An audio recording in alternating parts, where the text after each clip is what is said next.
সাতক্ষীরায় 241 জন দুস্থ ও অসহায় মানুষের মাঝে 17,84,000 টাকার চেক ও ঈদ সামগ্রী বিতরণ করা হয়েছে। বিস্তারিত নিজস্ব প্রতিনিধি আব্দুল ওয়াহাবের পাঠানো ভিডিও তথ্যচিত্রে।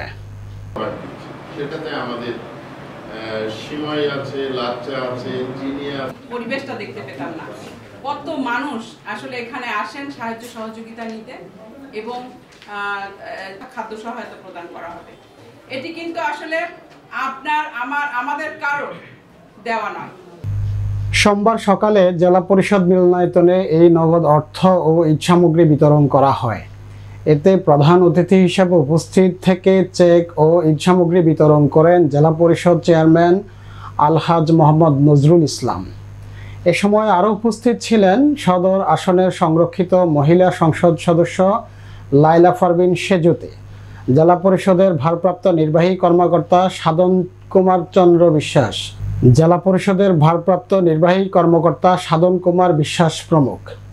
চেক ও ঈদ সামগ্রী বিতরণ অনুষ্ঠানে বক্তারা বলেন, প্রধানমন্ত্রী জননেত্রী শেখ হাসিনার উদ্যোগে প্রতি ঈদে দুস্থ ও অসহায় মানুষের মাঝে সাহায্য প্রদান করা হয়। তিনি মানুষের কথা চিন্তা করেন বলেই তাদের জন্য তিনি এই উদ্যোগ নিয়েছেন।